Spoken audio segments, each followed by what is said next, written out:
The afternoon of October 25th started like any other.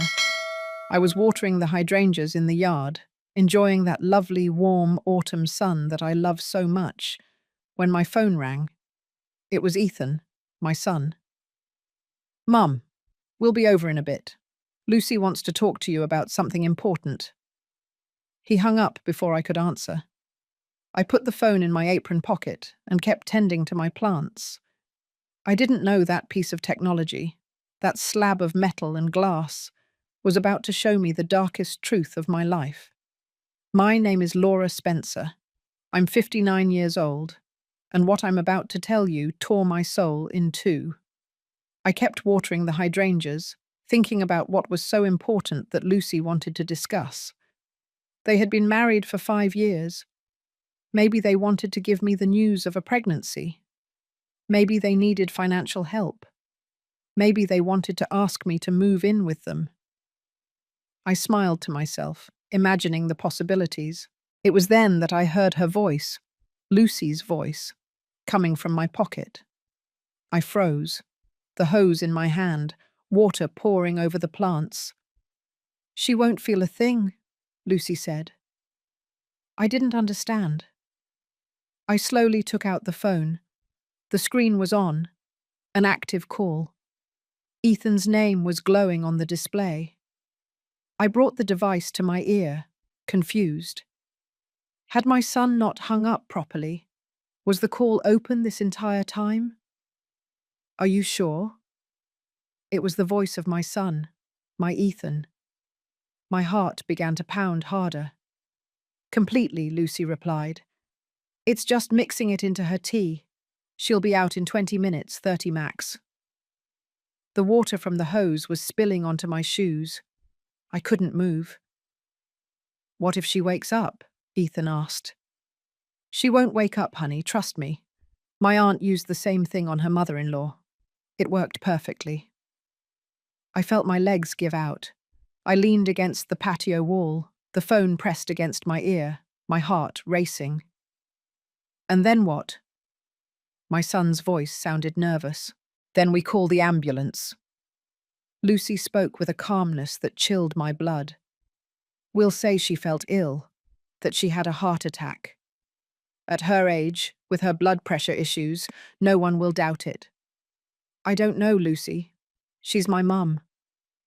"Oh, Ethan, we've talked about this 1,000 times. Do you want to stay broke your entire life? That house is worth more than $5 million, and she doesn't even use the whole thing. It's 4 bedrooms for just one person. It's a waste."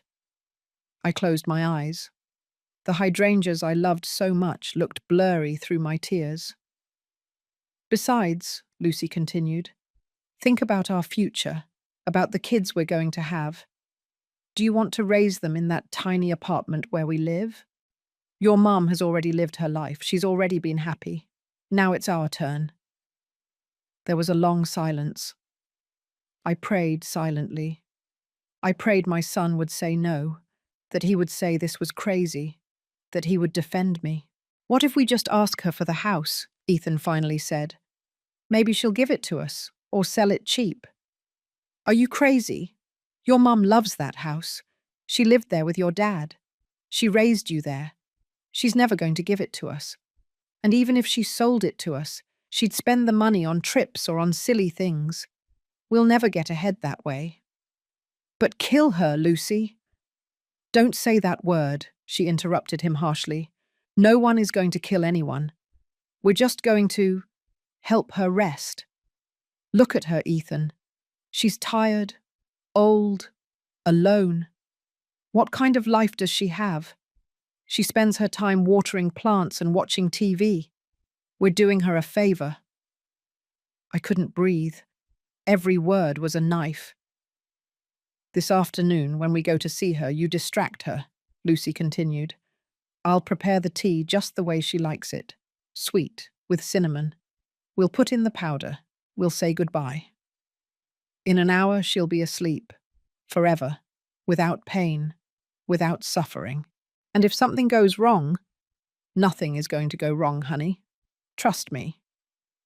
The call ended. I stood there in my yard, surrounded by the plants I tended every afternoon, in the house where I had been happy with my husband, where I raised my son, where I thought I would live until my last day. And I understood. They were coming, any minute, with a smile, with sweet pastries, with loving words, and with poison. I looked at the clock, 4:30 in the afternoon. I didn't know how much time had passed since Ethan hung up the phone incorrectly. 10 minutes? 20? How much time did I have left? I ran inside the house, locking the door. My hands were trembling so much I could barely hold the phone.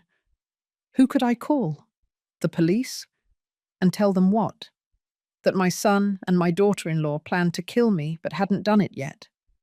Would anyone believe me? Ethan was a respected architect. Lucy, a kindergarten teacher. I was just a 59-year-old widow with blood pressure issues. I sat down on the living room couch, the same couch where my husband died 8 years ago, and for the first time in a long time, I felt completely alone. The phone vibrated in my hand, a message from Ethan. "Mum, we're on our way. We'll be there in half an hour. Get the coffee ready." A heart emoji. My son sent me a heart, the same son who was going to poison me in half an hour. Half an hour. 30 minutes to decide if I wanted to live or die. I got up from the couch and walked through the house like a sleepwalker. Every corner spoke to me. Every object reminded me of who I had been before that cursed call. The living room where Robert, my husband, taught me to dance the swing one summer night. The kitchen where I prepared Ethan's breakfast every morning for 18 years. The dining room where we celebrated his birthdays, his graduations, his wedding. I stopped in front of the photograph hanging on the hallway wall. Ethan and Lucy on their wedding day. He in his grey suit, she in that white dress that I helped pay for, both smiling. Lucy holding my arm, calling me Mom Laura for the first time. I had cried that day, tears of happiness, I thought. Tears of emotion because my son had found someone who loved him. Now I looked at that photo and saw something else. I saw a woman who was already planning to take everything. My son, my house, my life. Since when? Since the beginning? Or was it something that was born later, with time, with ambition?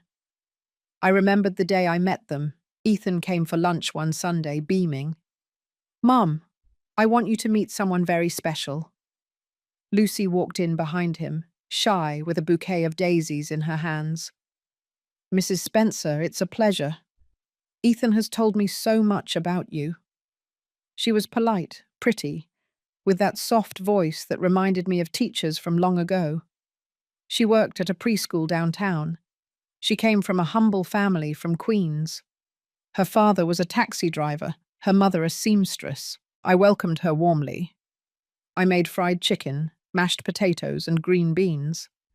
I served them on the good china, the porcelain set I only took out on special occasions. Lucy ate delicately, thanked me for every bite, and offered to wash the dishes. "No, honey, you're the guest," I told her. "Sit down. Let's talk." And we talked and talked. She told me about her difficult childhood, about how she had gone to college with scholarships and sacrifices, about how she dreamed of having her own family someday. "I never had anything," she told me with tears in her eyes, "but Ethan makes me feel like I deserve everything." I hugged her that day. I hugged her like the daughter I never had. How stupid I was. Their courtship lasted 2 years. Lucy came to the house every weekend. She helped me cook. She went to the farmer's market with me. She told me about her problems at work. I gave her advice, gave her clothes, bought her shoes. When Ethan told me he wanted to marry her, I jumped for joy. "Are you sure, honey?" "Completely, Mum. Lucy is the woman of my life."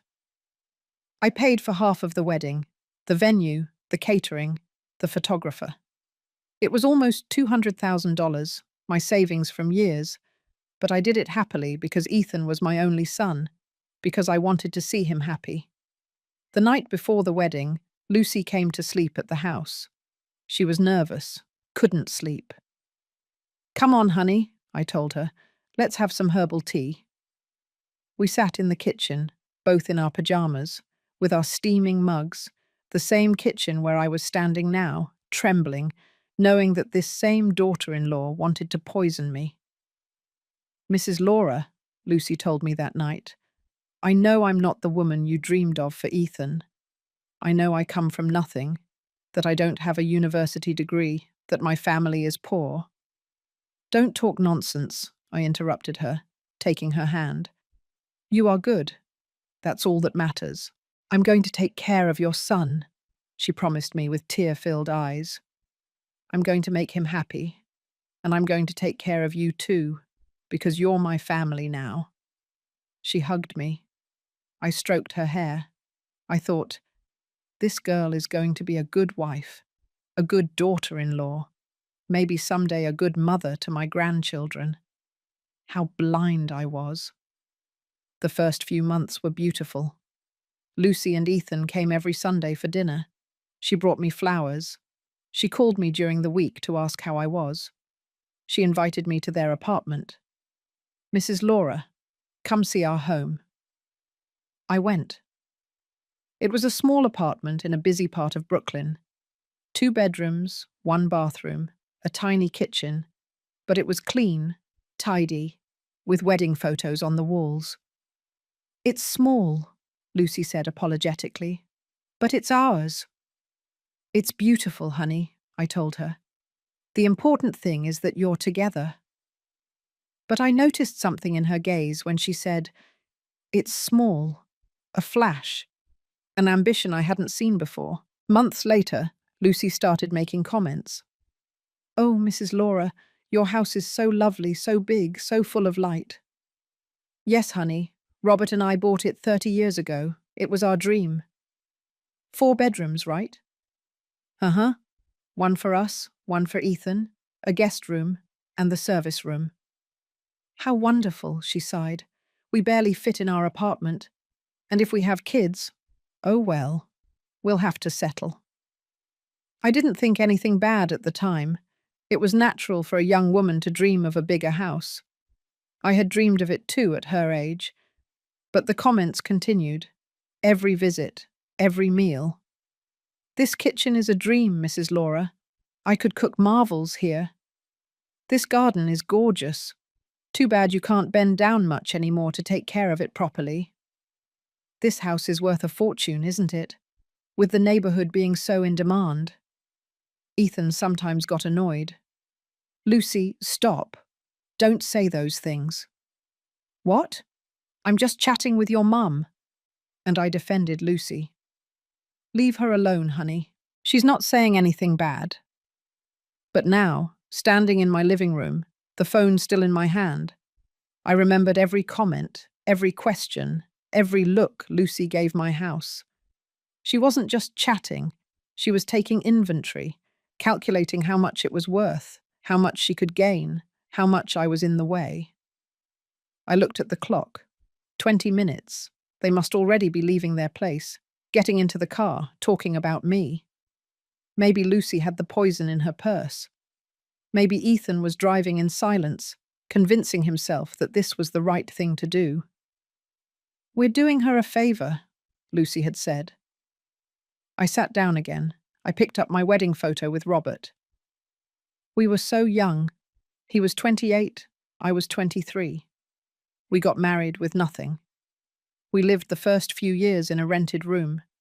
We ate beans and tortillas, but we were happy. Robert worked 12 hours a day at a hardware store. I sewed clothes at home to earn extra. We saved every dollar. We dreamed of having our own house someday. When Ethan was born, we were renting a 2-bedroom apartment in a working-class neighborhood.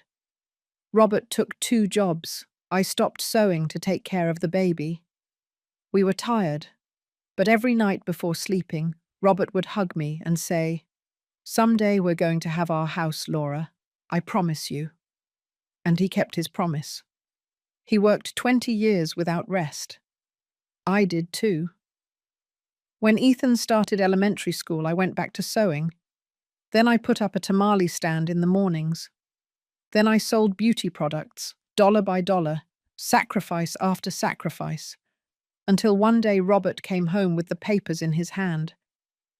"We did it, honey. The house is ours." We cried, embracing that night. All three of us, Robert, Ethan, and me, in our house, with our yard, with our future. Ethan was 12 years old. He chose his bedroom, the one that faced the garden. Robert painted the walls blue because it was his favorite color. I hung curtains. We bought him a bunk bed, even though he was an only child, because Ethan said that way he could invite friends to sleep over. We were happy here, so happy, until Robert got sick. Lung cancer. He smoked his whole life. He could never quit. The last 6 months were terrible. He slowly faded away on that living room couch. I took care of him day and night. Ethan came home from college to help me. He was 22 years old. He cried in silence when his father couldn't see him. The night Robert died, he took my hand. "Take care of Ethan," he said, barely breathing, "and take care of yourself.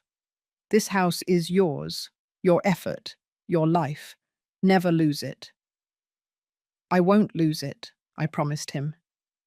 But now, 8 years later, my own son was coming to take it away from me. And my life, too. The phone vibrated again. Another message from Ethan. "We're on our way. Do you have cookies? Lucy loves your pecan sandies."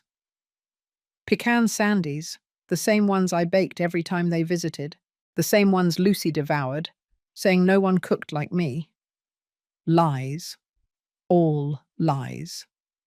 I got up. I went to the kitchen. I opened the container where I kept the cookies.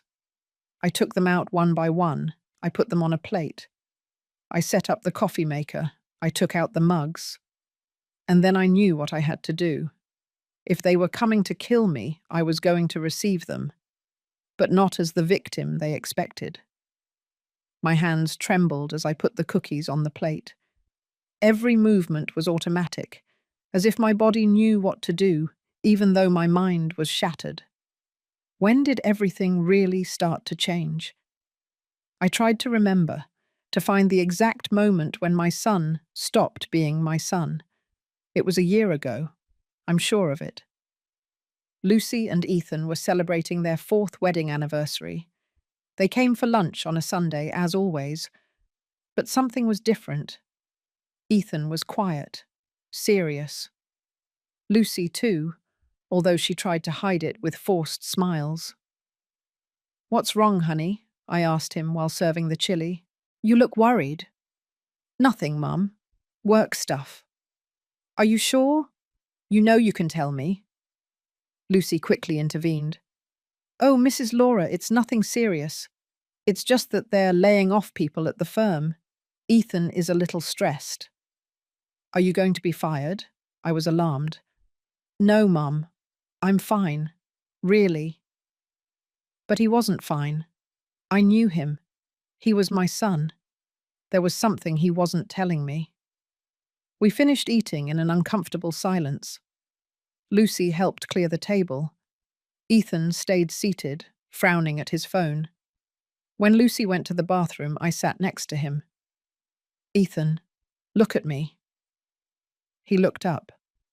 I saw weariness in his eyes, and something else, something I hadn't seen before. "What's really going on?" He sighed deeply. "Mum, do you know how much this house is worth?" The question caught me by surprise. "Well, we bought it for $300,000 30 years ago. I suppose it's worth more now. Why?" "It's worth a lot more, Mum. This area became very desirable. This house could be worth between $5 and $6 million." I remained silent. I didn't know what to say. "And that worries you?" I finally asked. "It's not that it worries me. It's just He stopped. He looked towards the bathroom, where Lucy still was. It's just that Lucy and I have been thinking about our future. We want to have kids, but the apartment we live in is really small, and with my salary, we can't afford to buy anything better. Do you want me to lend you money? No, Mum. It's not that. Then Lucy returned at that moment, as if she had been listening behind the door. Mrs. Laura, what is happening's that we were thinking. She sat down next to Ethan, taking his hand. This house is too big for you alone. 4 bedrooms, a garden that you can no longer take good care of. The stairs are difficult for you because of your knees. I'm fine, honey. I manage. Yes, but… Lucy exchanged a look with Ethan. How would you feel if we moved in with you? That way we take care of you. We keep you company, and you wouldn't be so lonely anymore. My heart skipped a beat. Live here, all 3 of us. It would be perfect, Mum, Ethan said, cheering up. We would pay all the expenses, the property tax, the electricity, the water. You wouldn't have to worry about anything anymore. And when we have babies, you could help us take care of them. It sounded logical, reasonable, even affectionate, but something inside me revolted. Honey, this is my house, my space. I need my privacy. Lucy's smile froze for a second. Just 1 second. But I saw it. Oh, Mrs. Laura, I don't mean to bother you. I just thought you would like the company. But if you don't want to, well, too bad. It's not that I don't want to. It's just… I searched for the right words. You are young.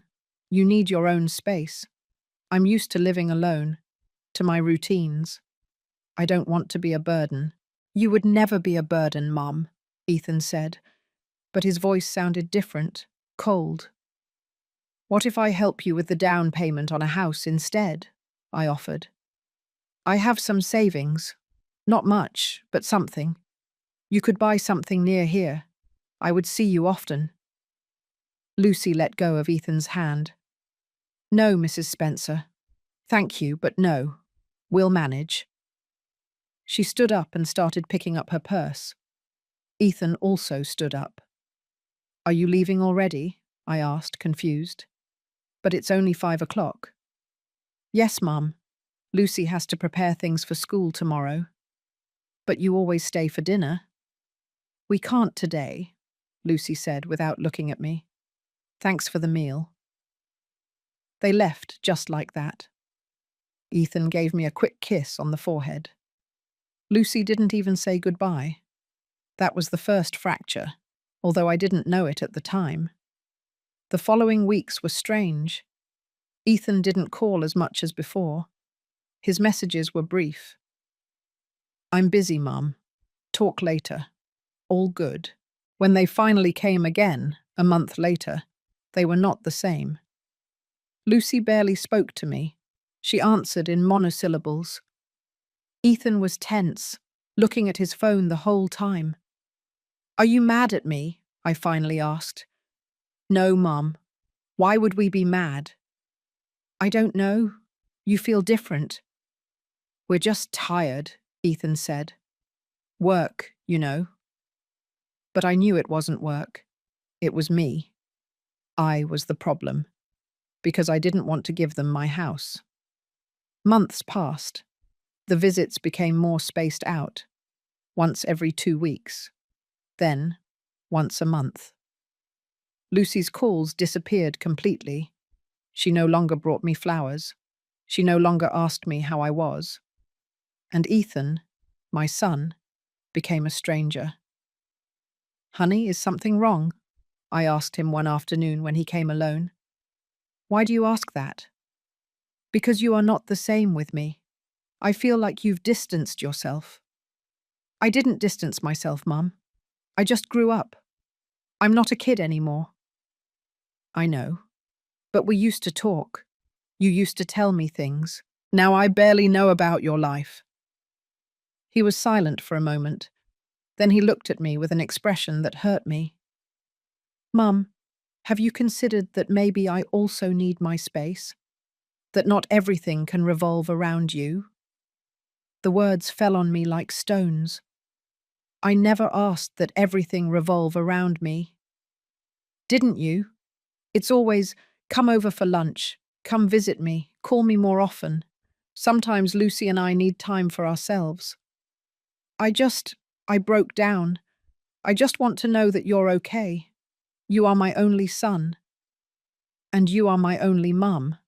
But you can't control my life. I don't want to control it. I just want to be a part of it. Well, maybe that's the problem, he said, getting up, that you want to be a part of everything. And sometimes we need to build our life without you being there watching our every move. He left that day, leaving me heartbroken. I cried all night. I didn't understand what I had done wrong. I just wanted my son to be happy, to be close, to love me. Was that being controlling? I called my best friend Stella the next day. Oh, Laura, that's how sons are when they get married, she told me. The wife becomes the first priority. We come in second place. That's life. But I don't want to be in second place. I'm his mother. And he's your son. But he's not your little boy anymore. He has his own family now. Lucy is pulling him away from me. Or you don't want to let go. Those words hurt me, but they made me think. Could it be true? Was I clinging too tightly? I decided to give them space. I stopped calling so much. I stopped inviting them over every Sunday. I waited for them to initiate contact.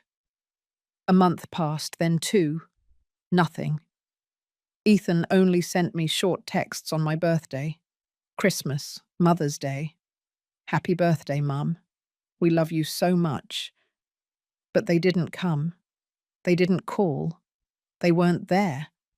Until 3 months ago. Lucy called me suddenly with that sweet voice I remembered. Mrs. Laura, how are you? I miss you so much. Really? I couldn't hide my surprise. Yes, I've been thinking about you. I know Ethan and I distanced ourselves. It was my fault. I was upset because you didn't want us to live together. But I'm over it now. I understand that you need your space. Thank you, honey. I miss you too. How about we come visit this Sunday? Like before? We'll bring sweet rolls and chat. I would love that. And they came. And Lucy was the Lucy of before again. Affectionate, attentive, asking about my health, my plants, my friends. Ethan also softened. He hugged me for a long time when he arrived. He told me I looked good, that he missed me. I felt like everything was back to normal. How naive I was. Because now, standing in my kitchen, waiting for them to come and kill me, I understood everything. They hadn't come back out of love. They had come back to study me, to observe my routines, to plan. Every visit over the last 3 months had been an inspection. How do you sleep, Mrs. Laura? Lucy asked me once. Well, honey, although sometimes it's hard because of my knee pain. Do you take anything to help you sleep? No, just my blood pressure pills. And you take them at night? In the morning and at night? Yes. Oh, that's good. It's important to be disciplined with your medicines. I thought it was genuine interest. Now I knew she was gathering information. Another time, Ethan asked me, Mum, are you still drinking tea in the afternoons? Yes, honey. It's my favorite time of the day.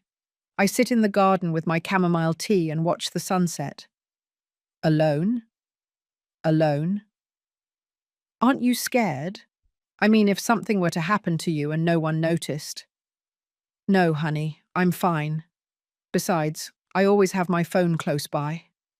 He nodded. He exchanged a look with Lucy that I didn't understand then. Now I understood it. They were choosing the perfect time. Afternoon tea. Alone. No one around.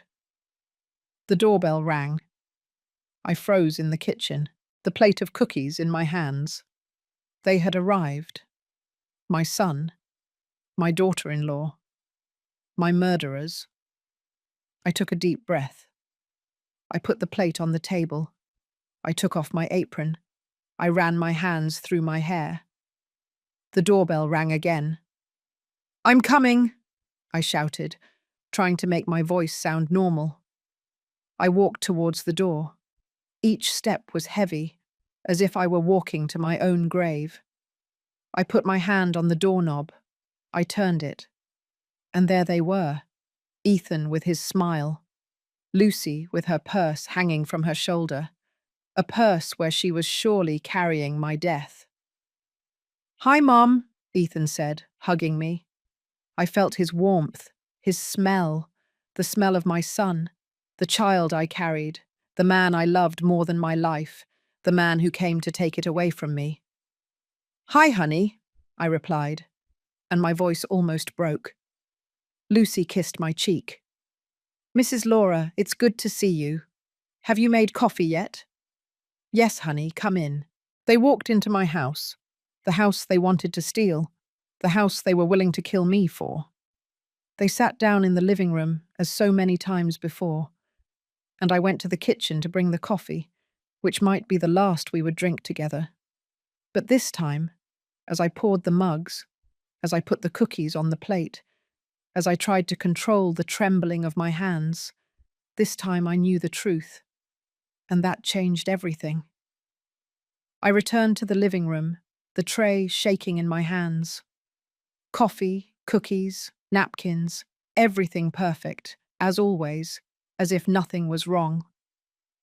"It smells delicious, Mum," Ethan said, settling into the couch. "These are your favorite cookies, honey. I baked them this morning." A lie. I had baked them yesterday, but I needed to say something, anything, so my voice wouldn't betray me. Lucy took her mug with that smile that now looked hateful to me. "Mrs. Laura, nobody makes coffee like you. It has a special touch." "Thank you, honey." I sat down across from them. I took my mug. My hands were still trembling, so I hid them in my lap. I had to act normal. I had to pretend I knew nothing, because if they discovered that I had overheard that conversation, I didn't even want to think about it. "So, how are you both?" I asked, forcing a smile. "It's been 2 weeks since you last visited." "Work has been heavy," Ethan said. "We have a big project at the firm, but we missed seeing you." Liar, I thought. You came because today is the day you chose to kill me. "I missed you too," I said out loud. Lucy bit into a cookie. "Oh, Mrs. Spencer, these cookies are wonderful. Will you give me the recipe someday?" "Of course, honey. Whenever you want." Whenever you want. As if there was a future. As if I would be alive tomorrow to give her that recipe. "And how have you been?" Lucy asked, with that falsely concerned voice. "How are your knees doing?" "I'm getting by, honey. In pain, but hanging in there." "Are you still taking your pills?" There it was. The question, disguised as affection. "Yes, every morning and every night." "That's good. It's important to take care of yourself at your age." "At my age, 59 years old. I wasn't that old. But for them, I was already a nuisance who had lived too long." Ethan looked at his phone. Lucy drank her coffee slowly, observing the living room with those calculating eyes. "This house looks more beautiful every time we come," she said. "Did you do anything new to it?" "No, honey. Everything is the same." "Well, it looks different. Like more luminous. Like more valuable," she meant. "Like more mine when you're gone." The silence grew heavy. I didn't know what to say. Every word that came out of my mouth felt like an act, as if I were in a play where I was the only one who knew the ending. I looked at my son. I really looked at him. He was 31 years old. He was handsome, like his father, tall, light eyes, with that strong jaw that made women look at him. He wore a beard now, neatly trimmed. He dressed well. Dress shirt, dark jeans, expensive shoes. That was my son, the baby who was born weighing just 5 pounds. The boy who cried at night and only calmed down when I held him. The teenager who hugged me after every football game, even if they lost. The man who was now planning to poison me. How had it come to this? At what point did I lose my son? "Mum, are you okay?" Ethan's voice snapped me out of my thoughts. "Yes, honey. Why?" "You were staring into space. You looked tired." "I just slept poorly last night." "Do you want me to make you some tea?" Lucy offered, getting up. "A warm cup of tea will relax you." My heart stopped. The tea. "No, no, honey, sit down. I already had coffee. If I drink tea, I'll get jittery." "Oh, but a little chamomile tea won't hurt. On the contrary, it relaxes you." She insisted. Of course she insisted. "Really, Lucy, I'm fine with the coffee." I saw frustration flash across her face. Just for a second. But I saw it. "As you wish, Mrs. Spencer." She sat down again. More tense now. Their plan was getting complicated. I was rejecting the tea, and without the tea they couldn't put the poison in me. I had to be careful. I couldn't reject everything. I couldn't raise suspicions.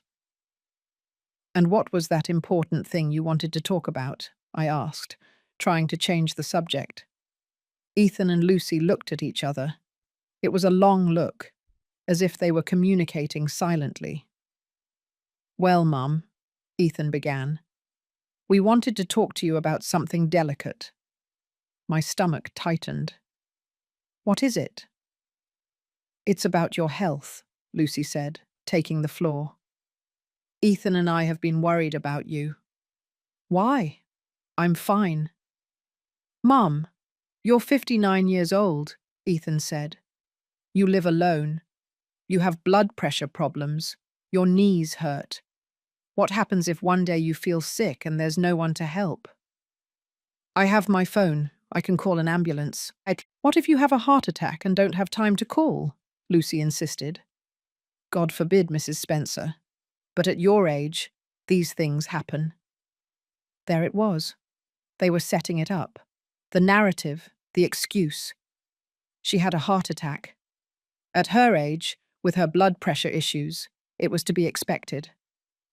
"I'm not going to die," I said, with more firmness than I felt. "No one is saying you're going to die, Mum. We're just saying it would be good for you to have company, for someone to take care of you." "I don't need to be taken care of. I've taken care of myself for 8 years."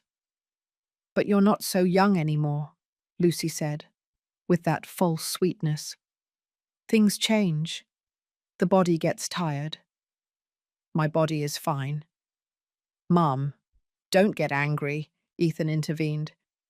"We just want what's best for you." What's best for you two, I thought. My death, my house, my money. "And what do you propose?" I asked, although I already knew the answer. "That you hire someone," Lucy said. "A nurse or a lady who helps you with the house and keeps you company." "I don't want strangers in my house." "Then let us move in with you," Ethan blurted out. "We talked about this months ago. It's still a good idea." "I already told you no, honey."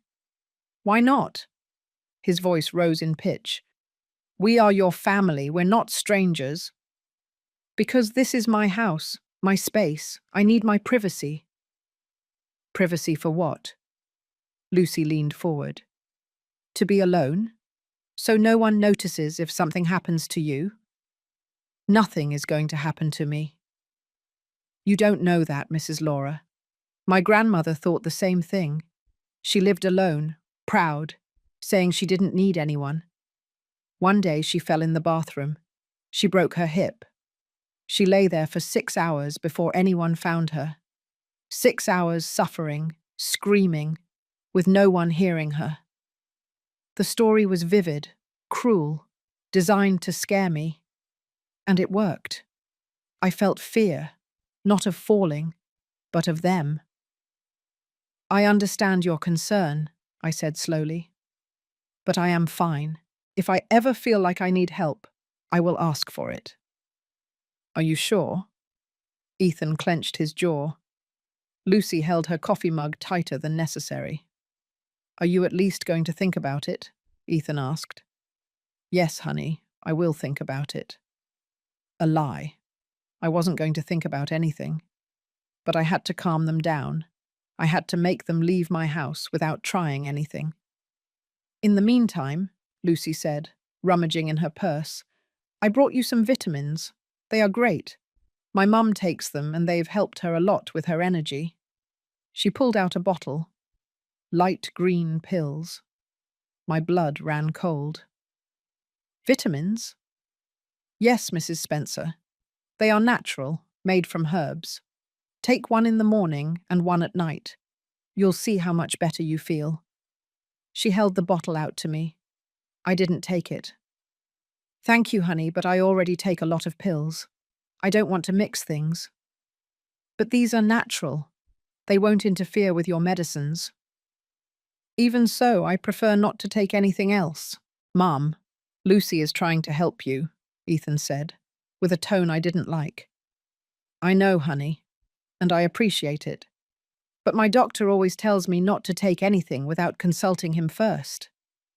These are just vitamins, Lucy insisted, leaving the bottle on the table. You don't need to consult your doctor about anything. But fine, I'll leave it here. Use it if you want. The bottle sat between us like a silent threat. Could that be the poison? Or was it really just vitamins? I couldn't know, but I couldn't risk it either. Have you eaten yet? I asked, trying to change the subject again. I can heat something up. No, Mum. Thanks, we already ate, Ethan said, checking his watch. In fact, we have to go now. So soon? You just got here. Yes, Lucy has papers to grade, and I have to finish some blueprints. They stood up. Okay, I understand. Relief flooded me. They were leaving, without trying anything, at least not today, or so I thought. Mrs. Laura, can I use your bathroom before we go? Lucy asked. Of course, honey. You know where it is.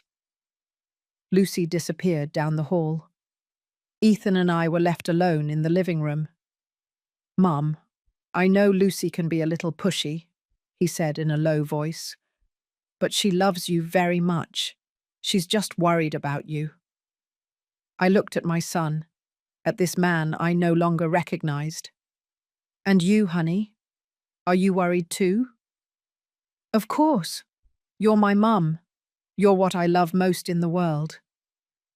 The words sounded nice, but there was something false about them, like when an actor repeats a script he doesn't feel. Ethan, I started, not knowing exactly what to say, but Lucy came back at that moment. Ready? She said with a smile. We're leaving, Mrs. Spencer. They both hugged me. Ethan tightly, Lucy with that calculated hug that now gave me chills.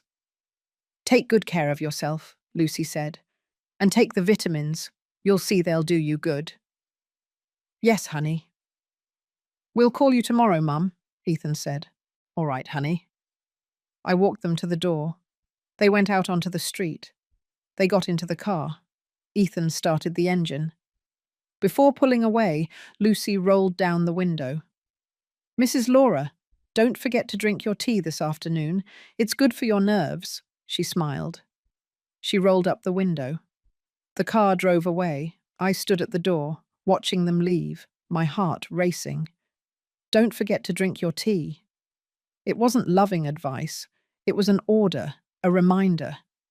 Drink your tea. That's when it's going to happen. I closed the door. I locked it. I ran to the kitchen. The bottle of vitamins Lucy had left was still on the table. I picked it up with trembling hands. I opened it. The pills were green, perfectly round. Could this be the poison? Or would they come later, when I was already taking these pills, so it would look like natural death? I didn't know, but I couldn't risk it. I went to the bathroom Lucy had just used. Everything looked normal. The toilet lid was down, the sink was clean, the towels were in place. But then I saw something. The medicine cabinet. The door was slightly ajar. I always left it closed. I approached slowly. I opened the door completely. My medicines were there. The blood pressure pills, the cholesterol pills, the pain pills. But something was different. The bottle of blood pressure pills, was in a different spot. I always put it on the left. Now it was on the right. Someone had moved it. Someone had opened it. I took the bottle with trembling hands. I opened it. I counted the pills. There should be 28. I had checked yesterday.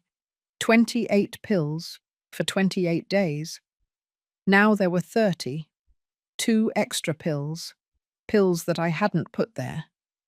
Pills that looked exactly like mine. But they weren't mine.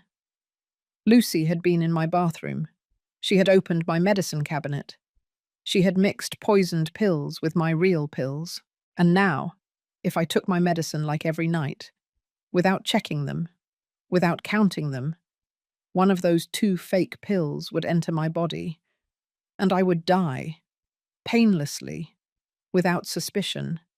Just a 59-year-old woman with blood pressure problems who took her medicine and didn't wake up. I sat down on the bathroom floor, hugging the bottle, trembling. The plan was perfect, and I almost fell for it. I don't know how long I sat on the bathroom floor, hugging that bottle of pills as if it were a bomb about to explode. 30 pills. There should have been 28.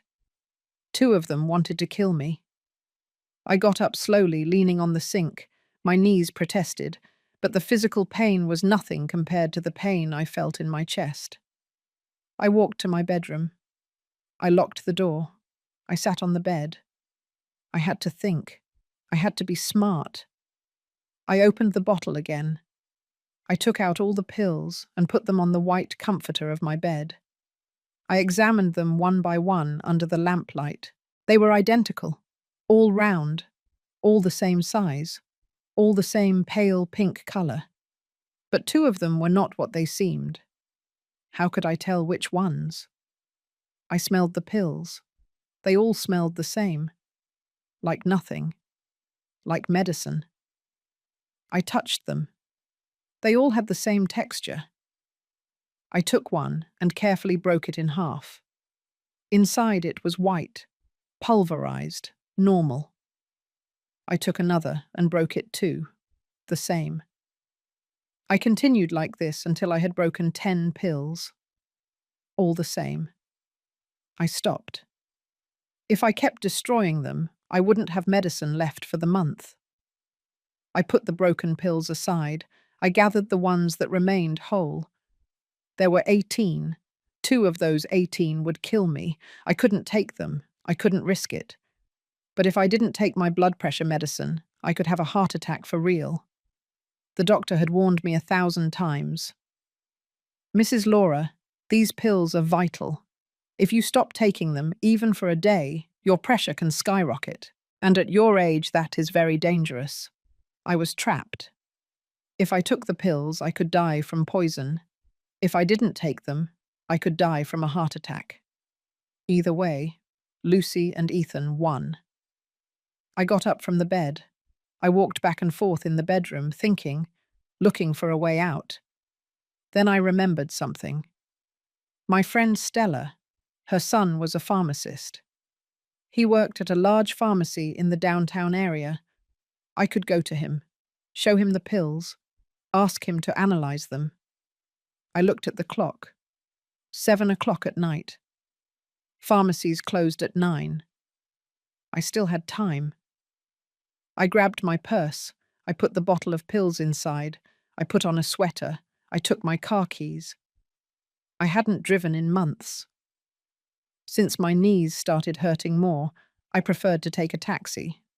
But today, I couldn't risk it. I couldn't let anyone else know about this. I went down the stairs slowly. I left the house. Robert's car was still in the garage, an old but reliable Toyota. I started it. The engine coughed a bit, but it started. I drove through the streets of the neighborhood. The traffic was heavy at that hour. It took me almost 40 minutes to get to the pharmacy. I parked badly on the sidewalk. I didn't care. I went in almost running. A young man greeted me from behind the counter. "Good evening, ma'am. How can I help you?" "I need to speak to the pharmacist." "That's me, ma'am.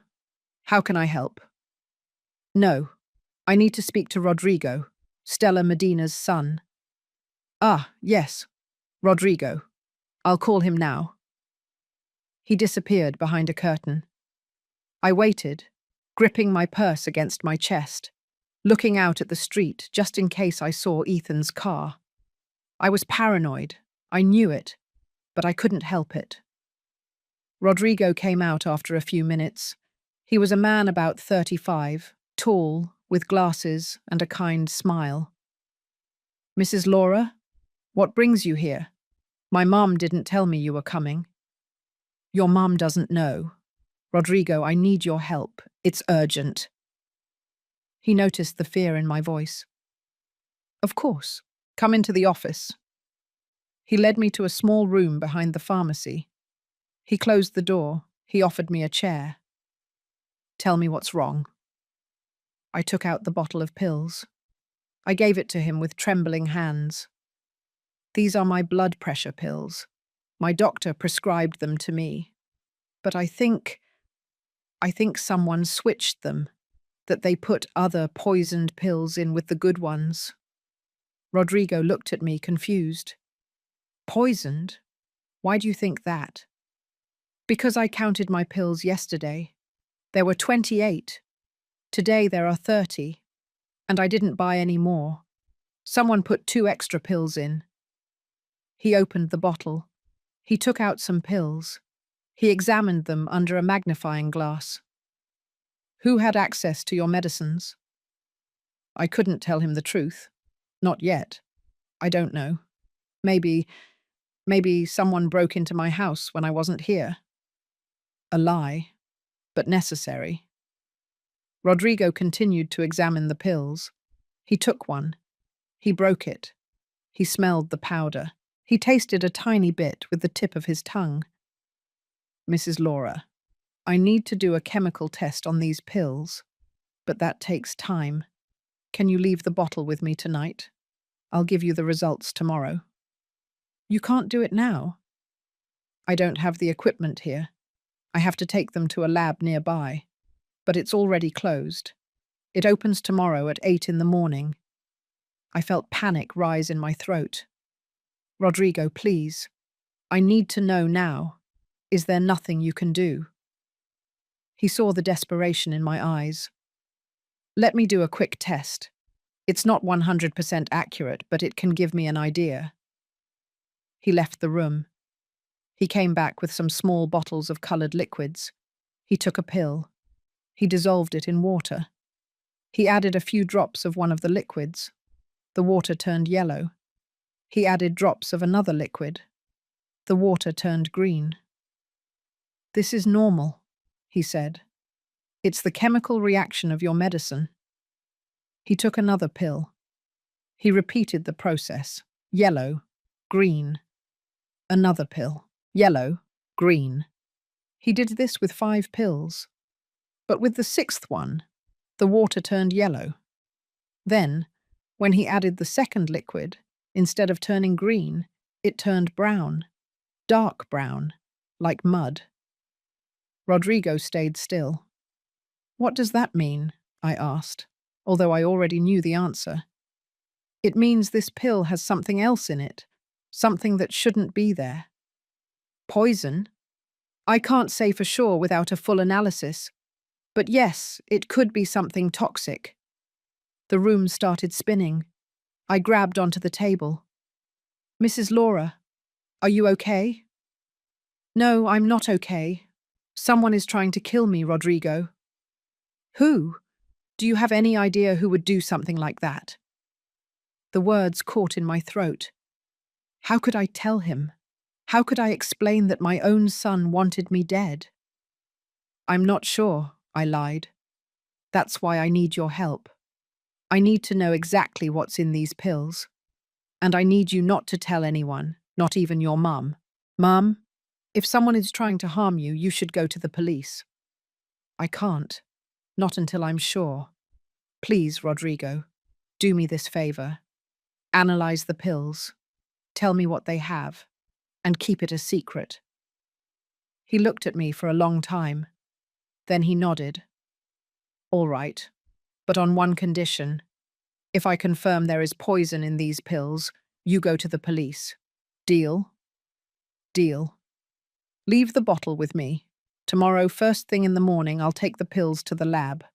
I'll call you as soon as I have the results. I gave him the bottle. He gave me his cell phone number. Call me if anything happens, at any hour. Understood? Yes, thank you, Rodrigo. You don't know how much I appreciate it. I left the pharmacy feeling a little relieved, but only a little. Because now I had another problem. I didn't have my blood pressure pills, and I needed to take them tomorrow morning. I got into the car. I drove back home slowly, thinking, trying to find answers in the silence of the night. I could go to another pharmacy, buy more pills, but I needed the prescription. And the prescription was at home, in some drawer I would have to search. I got home almost at 9 o'clock at night. I went inside. I locked the door, all the doors, all the windows. The house felt different now, as if it was no longer my refuge, as if it were a trap. I went to the kitchen. The bottle of vitamins Lucy had left me was still on the table. I picked it up. I examined it. Vita Herb. Plus, natural supplement. Take 1 capsule twice a day. I sat down. I opened the bottle. The capsules were green gelatin, filled with a dark brown powder. Were they really vitamins? Or was this another poison? Maybe Lucy had 2 plans. The pills in the medicine cabinet as a first option, and these vitamins as a backup. I couldn't trust anything that came from her. I put the bottle away in a drawer, out of sight. I searched through my old papers until I found the prescription for my blood pressure pills. It was expired, from 6 months ago. But maybe a doctor could give me a new one. Tomorrow I would go to Dr. Ramirez's office. I would ask him for a new prescription. I would buy fresh pills at a different pharmacy. And in the meantime, I had to survive the night, without my medicine. I poured myself a glass of water. I sat in the living room. I turned on the television, but I didn't really watch it. I just watched the images move while my mind kept thinking. My son wanted to kill me. My son. The child who had grown inside me. The baby I had breastfed. The boy who had called me Mummy until he was 8. Until his friends made fun of him and he started calling me Mum.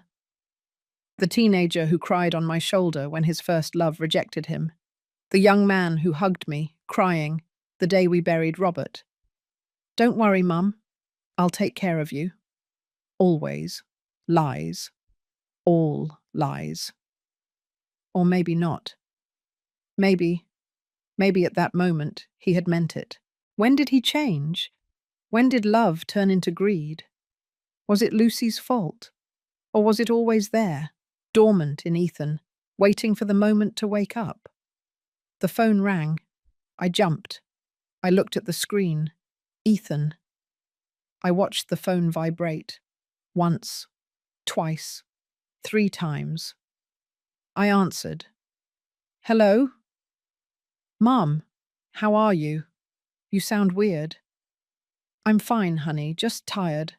Have you had dinner? Yes, a lie. I heated up some soup. That's good. Hey, did you take the vitamins Lucy left you? There it was. The question. No, honey, not yet. I told you I prefer to consult with my doctor first. Mom, they're just vitamins. They won't hurt you. I know, but I want to be careful. You're so distrustful. His voice sounded annoyed. Lucy gave them to you with love, and you are rejecting her. I'm not rejecting her. I just want to be cautious. Whatever. Pause. And did you take your blood pressure pills? My heart almost stopped. Why do you ask that? Because you always take them at 8 o'clock at night. It's already 9. I just want to know if you're taking care of yourself. He was checking. He was verifying that I had taken the poisoned pills. Yes, honey. I already took them. A lie. A while ago. That's good. I'm glad. Well, I'll let you rest. Sleep well, Mum. You too, honey. I love you. The words hurt me like knives. I love you too. He hung up. I remained seated with the phone in my hand. Ethan had called to make sure I had taken the poison, like someone checking if a trap had worked, like someone waiting for their prey to fall dead. I turned off the television. I turned off the lights. I went up the stairs slowly, gripping the railing because my knees hurt and because I felt like my legs would give out at any moment. I went into my bedroom. I put on my pajamas. I lay down in bed. The bed where Robert and I had slept for 22 years. The bed where I had cared for him in his last days. The bed where I now slept alone, knowing that the people I loved most in the world wanted me dead. I closed my eyes, but I couldn't sleep. What if tomorrow Rodrigo confirmed that the pills contained poison? What would I do then? Would I go to the police as he had asked me? Would I accuse my own son of attempted murder?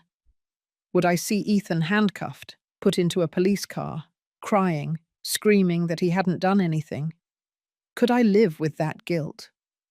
But on the other hand, could I continue living knowing that my son was waiting for the next opportunity to kill me? I had no answers, only questions. Questions that gnawed at me from within. At midnight, I was still awake, staring at the ceiling. I felt pressure in my chest. A dull ache, as if an elephant had sat on my ribs. Was it my blood pressure? Was it rising because I hadn't taken my pills?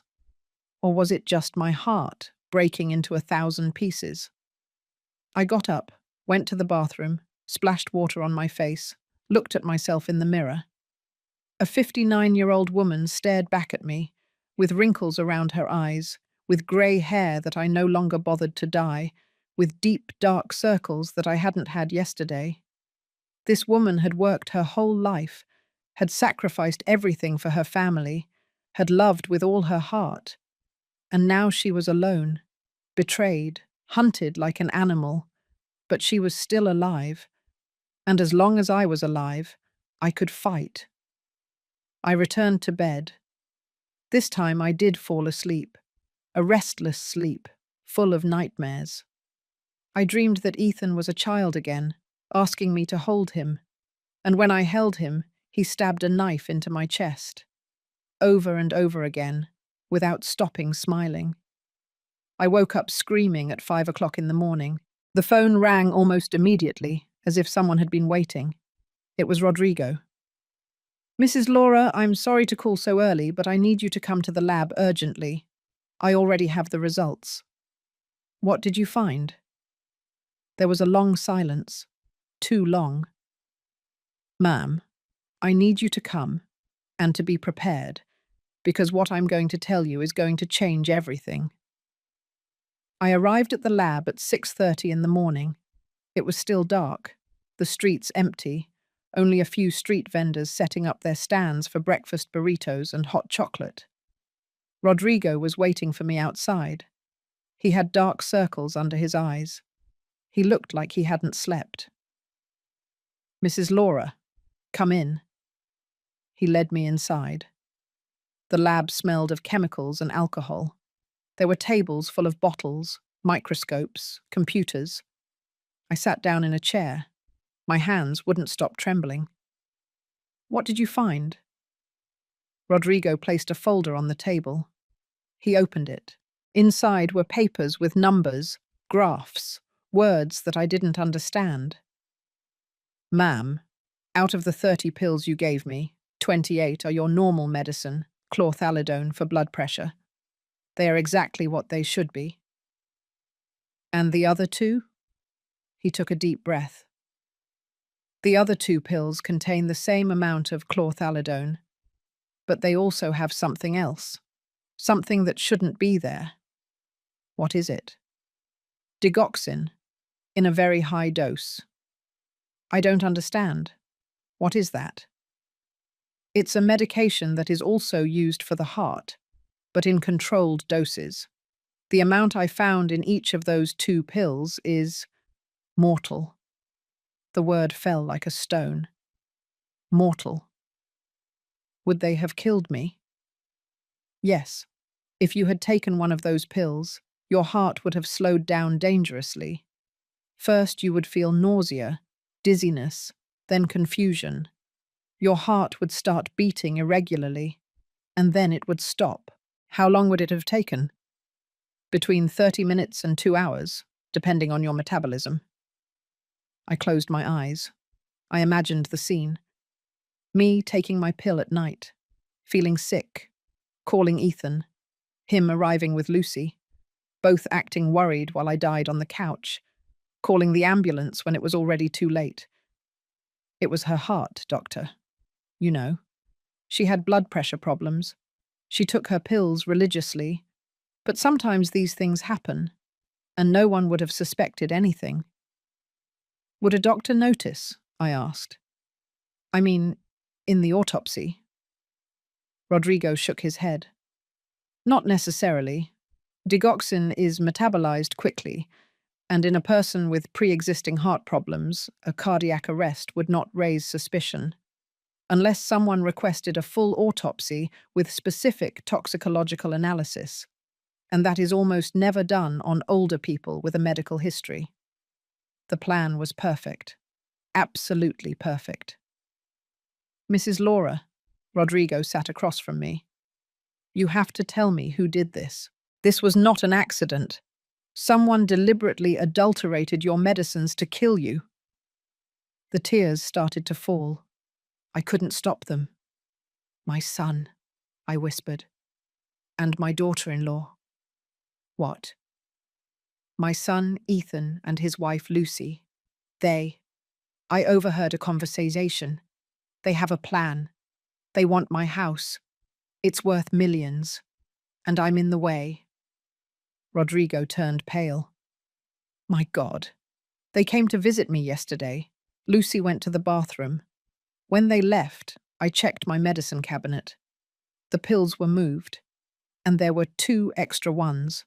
Those 2. Ma'am, this is attempted homicide.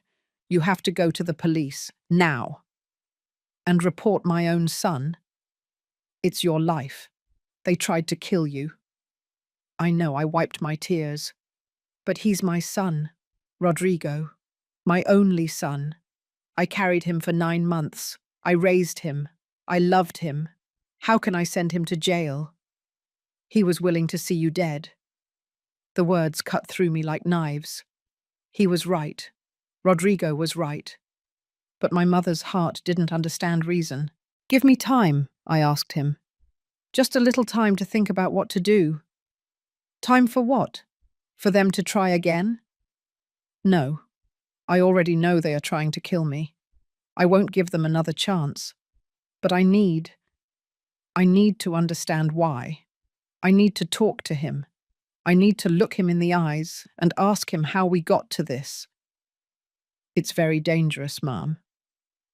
"I know, but it's my decision." Rodrigo sighed. frustrated. At least promise me you will be careful, that you won't eat or drink anything they give you, that you won't be alone with them. I promise you. And take this. He gave me an envelope. These are copies of the analyses. Keep them in a safe place. They are evidence, just in case. Just in case I ended up dead. He didn't say it, but we both thought it.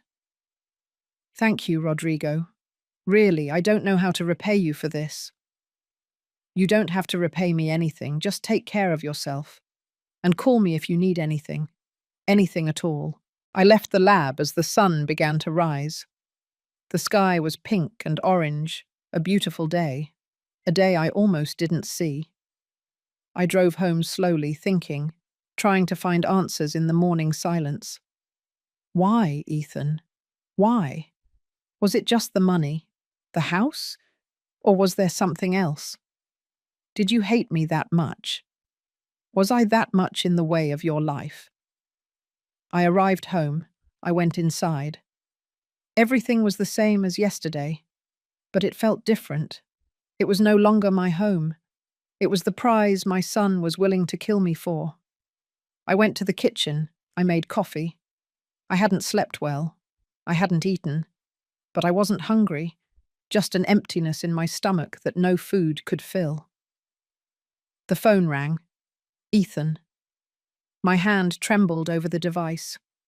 I let it ring twice before answering. Hello? Good morning, Mum. How did you sleep? His voice was warm, affectionate, as always, as if he hadn't planned my death yesterday. Fine, honey. And you? Good. Hey, Lucy and I were thinking of stopping by this afternoon. Do you have plans? My heart started beating faster. They wanted to come again, to check, to make sure. No, I don't have plans. Perfect. We'll stop by around 5. Lucy wants to bring food. She says you look very thin lately. Food? Of course. Another opportunity to poison me. You don't have to, honey. I can cook something. No, Mum. Let us spoil you. Besides, Lucy already bought everything. It's going to be your favourite chicken dish. My favourite dish, the one I had taught her how to make. Would that be where they would put the poison this time? All right, honey. I'll be waiting for you. Perfect. Oh, and Mum, did you take your pills this morning? There it was again. Checking. Yes, honey. As always. That's good. Take good care of yourself. See you later. He hung up. I stood there with the phone in my hand, trembling. They were coming at 5, with poisoned food, hoping that I would already be weakened from having taken the adulterated pills last night and this morning. But I hadn't taken them. I was weak for other reasons. But I was alive and conscious, and this time I was going to be prepared. I went to my bedroom. I took out my old phone, one I barely used anymore. I charged it. Then I searched through my things until I found what I needed. A small voice recorder that Robert had given me years ago. I used it to record my to-do lists. I never thought I would need it for this. I tested it. It worked. I had a plan. When Ethan and Lucy arrived, I would welcome them as always, smiling, trusting, but with the recorder hidden in my pocket. And I would make them talk. I needed them to confess. I needed to hear it from their own mouths. Because up until that moment, a part of me still held on to hope. I still wanted to believe that everything was a misunderstanding, that the poisoned pills got there by mistake, that the conversation I overheard was about something else. I needed that hope to die so I could continue living. I spent the day preparing. I took a shower. I put on comfortable clothes. I hid Rodrigo's analysis papers in a safe place, inside a book that no one but me read. At 4 o'clock in the afternoon, I put the recorder in my sweater pocket. I turned it on. I checked that it was recording. At 5 o'clock sharp, The doorbell rang. I took a deep breath. I looked at myself in the hallway mirror. You can do this, Laura. You are stronger than you think. I opened the door. Ethan was smiling with a bag of sweet pastries in his hands. Lucy was carrying a large pot, smelling of chicken. Hi, Mom. Ethan hugged me. I closed my eyes. I memorized that hug because it might be the last. Hi, honey. Mrs. Laura. I brought your favorite chicken. You'll see how delicious it is.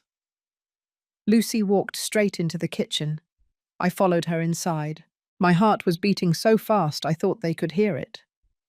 Lucy started serving the plates. Ethan set the table. Everything so normal, so familiar, so fake. We sat down. Lucy placed the plate in front of me. The chicken looked delicious. The sauce smelled incredible. But I couldn't eat. Try it, Mrs. Spencer. I made it with lots of love. I picked up my fork. I cut a small piece of chicken. I brought it close to my mouth, and I left it there. Is something wrong, Mum? Ethan asked. Don't you like it? Yes, it looks delicious. It's just, my stomach hurts a little. Do you feel sick? Lucy leaned towards me with false concern. A little dizzy. Maybe it's my blood pressure. Did you take your pills today? The question again. Yes, but I think they upset my stomach. Ethan and Lucy looked at each other. It was a quick look, but I saw it. Maybe you need to lie down, Ethan suggested. Yes, maybe. But first, I want to talk to you about something. What is it, Mum? I took a deep breath. The recorder was still working in my pocket. About the house. The atmosphere changed. It became tense. What about the house? Lucy asked in a cautious voice. I've been thinking. You're right. This house is too big for me alone, and you need space. So I decided to do something. I saw how their eyes lit up, like wolves seeing their wounded prey. What did you decide? Ethan asked, leaning forward. I'm going to sell the house. Silence, a heavy, dangerous silence. Sell it? Lucy repeated, and her voice sounded different now. Hard. Yes, I'm going to sell it and go live in a retirement community. A nice one, where there are people my age, where they'll take care of me. That way you don't have to worry about me. And the money from the sale? Ethan asked, and for the first time I saw something ugly on his face. I'm going to donate the money to a children's hospital or a senior centre. I haven't decided yet. Lucy stood up abruptly. Her chair scraped against the floor. Are you crazy? Lucy, Ethan warned. No, this is ridiculous. Lucy pointed her finger at me. That house is worth millions. Millions! And you're going to give it away to strangers? It's not giving it away. It's donating it. To people who need it. We need it, she screamed. We live in a crappy apartment. We don't have money to have kids. And you have the luxury of living here alone, in this huge house, not doing anything. Lucy, calm down, Ethan said. But his voice didn't sound very convincing. I won't calm down. Do you know what the problem is, Mrs. Laura? You are selfish, a selfish old woman who thinks of no one but yourself. I just want to do what's best. What's best? Not for your son, not for your family, only for yourself and your damn conscience. Lucy, that's enough, Ethan said, getting up. No, you know what? I'm tired of it. Lucy looked at me with pure hatred. I'm tired of coming here every week pretending to care. I'm tired of smiling and saying, "Oh, Mrs. Laura, what delicious food you cook." I've hated you since the first day. The words were like slaps. Lucy, control yourself, Ethan warned, looking at me. Why? What for? Anyway, She stopped. She realized what she was about to say. Anyway, what, Lucy? I asked with a trembling voice. Finish the sentence. She looked at me with eyes full of venom. Anyway. You're going to die soon anyway. The silence that followed was absolute. Ethan turned pale. Lucy, what did you say? What you heard. She's going to die. Don't you see how she is? Weak, old, sick. She doesn't have much time left. Why pretend? I got up. My legs were trembling, but they held me up.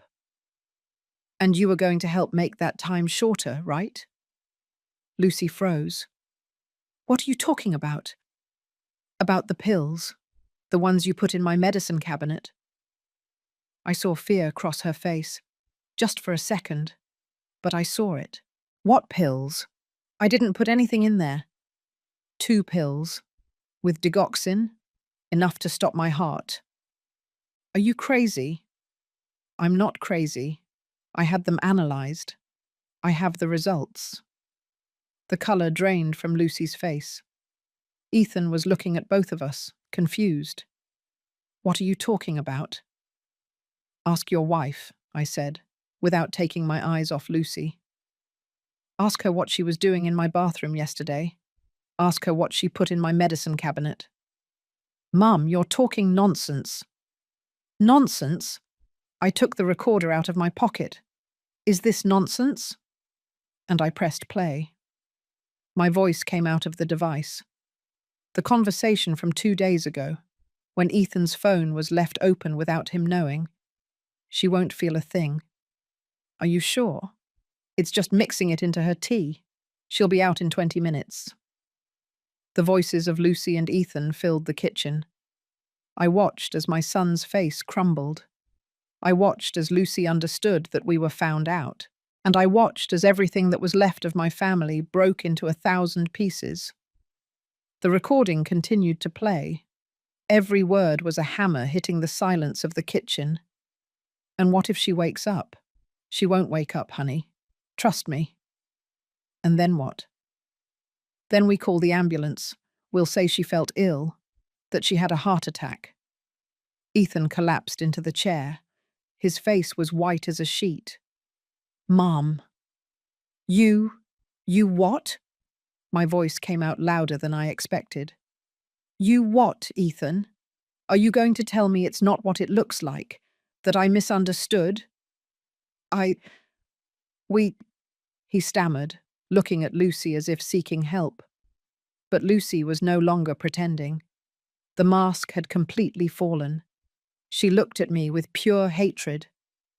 Yes, she said, crossing her arms. We planned to kill you. So what? What are you going to do about it?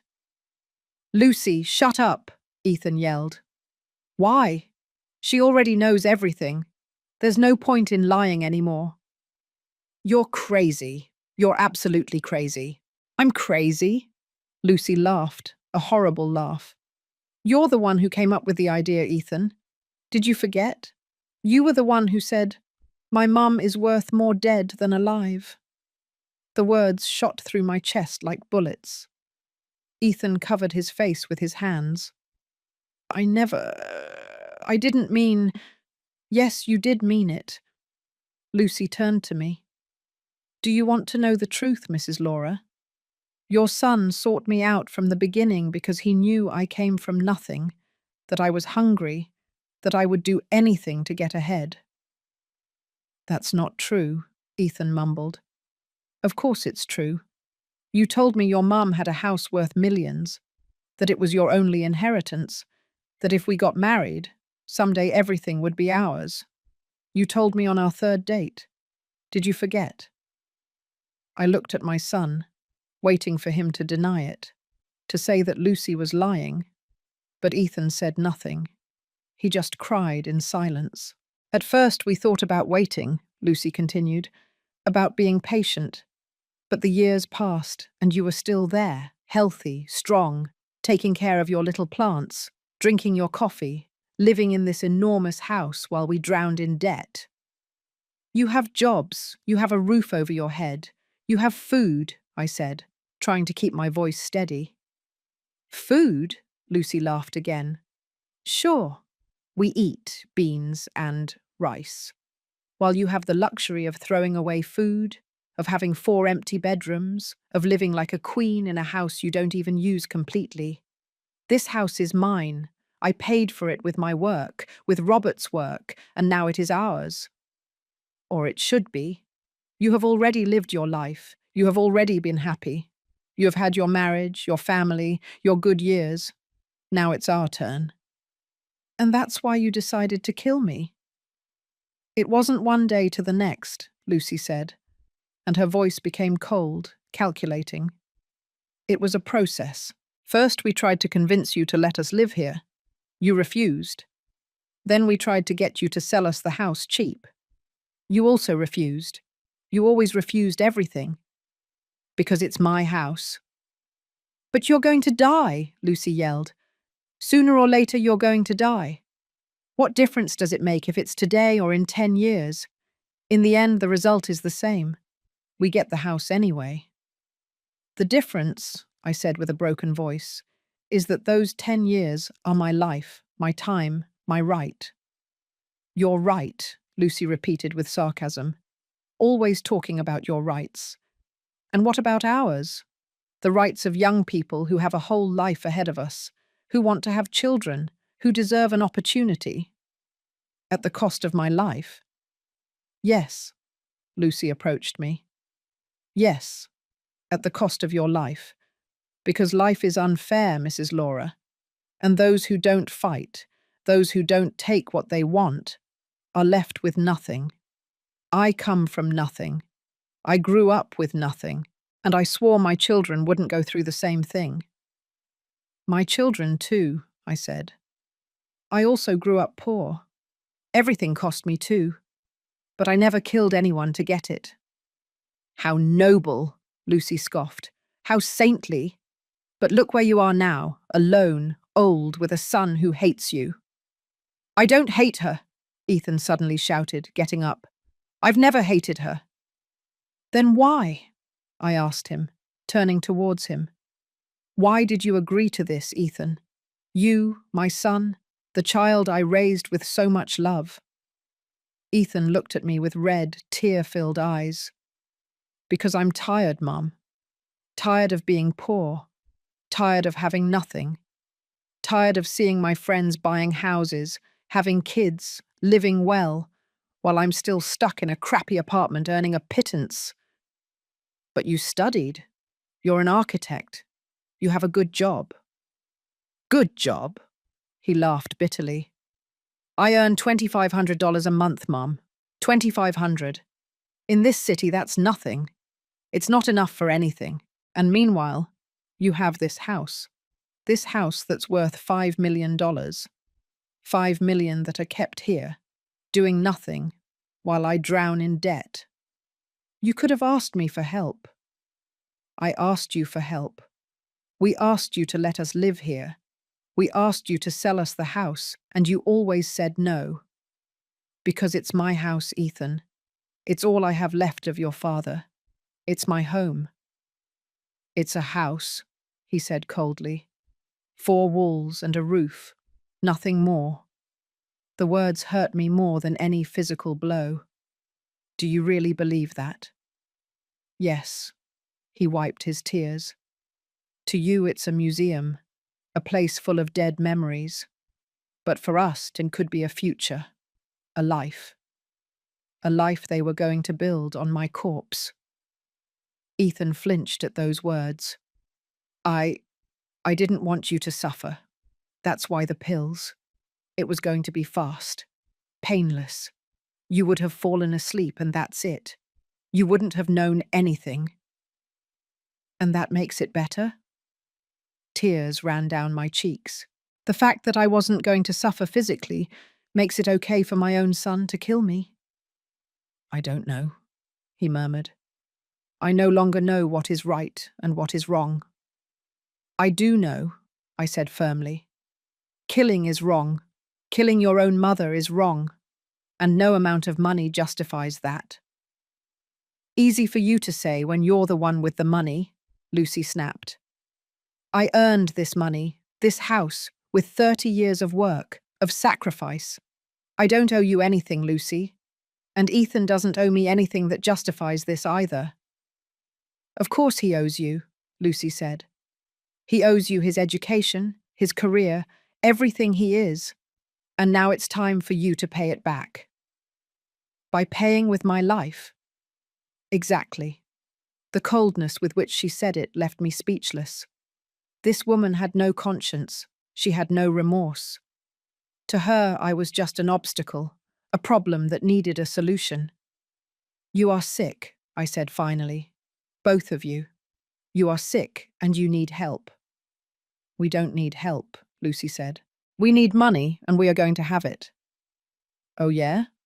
And how? I already know your plan. I already have proof. I have the analyzed pills. I have the recording.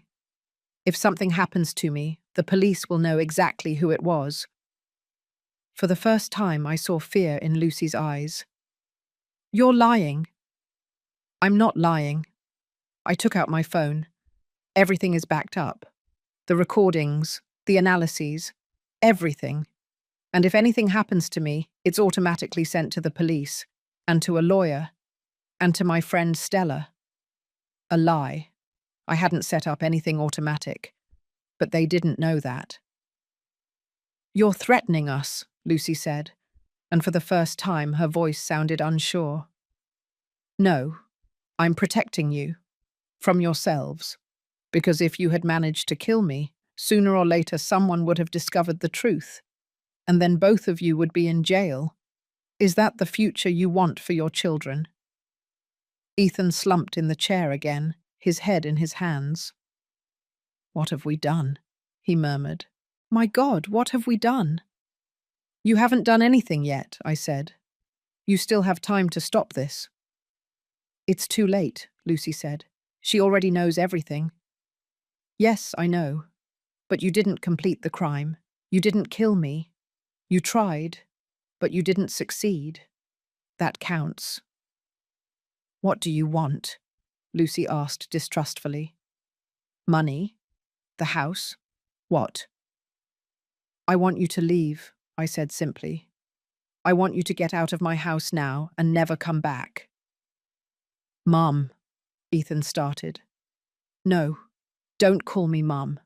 You lost that right when you decided to kill me. The words came out hard, cold, but necessary. I'm sorry, Ethan said, crying.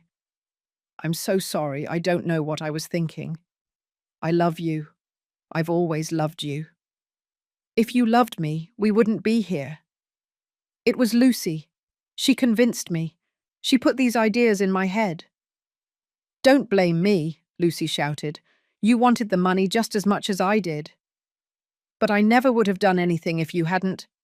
Enough, I yelled, and they both fell silent. I don't care who had the idea first. Both of you agreed. Both of you were going to do it. And that is enough. What are you going to do? Lucy asked. Call the police? I thought about that. About seeing my son handcuffed. Seeing him in a trial. In jail. I couldn't. As much as he had betrayed me, he was still my son. I'm not going to call the police, I said finally. But on one condition. What is it? You leave my life. Forever. Don't call me. Don't look for me. Don't talk to me. It's as if I died for you. As if I never existed. Mum, you can't ask that, Ethan said. I can, and I am asking it. Is it that or jail? You decide. Ethan looked at me with agony in his eyes. Do you really hate me that much? I don't hate you, I said. And it was true. But I can't have you near me. I can't live in fear. I can't spend every day wondering if this time you're going to try again. So it's better this way. You go on with your life.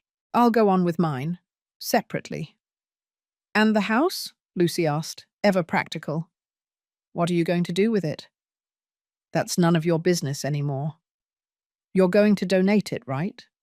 Like you said before? You're going to give it away to strangers? Maybe. Or maybe I'll sell it and move somewhere else. Far from here. Far from you. I haven't decided yet. But whatever I do is not your problem. Lucy clenched her fists. I saw the hatred on her face. But I also saw resignation. She knew she had lost. Let's go, Ethan, she said. There's nothing more to do here. Ethan didn't move. He looked at me with pleading eyes. Mum, please don't do this. We can fix it. We can go to therapy. There's nothing to fix, I said firmly. What was between us died the day you decided to kill me. No therapy can resurrect it. But I'm your son. You were my son. I don't know what you are now. Those words broke him. Ethan started crying like he did when he was a child, with big, loud sobs. But I didn't approach him. I didn't hug him. I didn't comfort him, because it was no longer my job.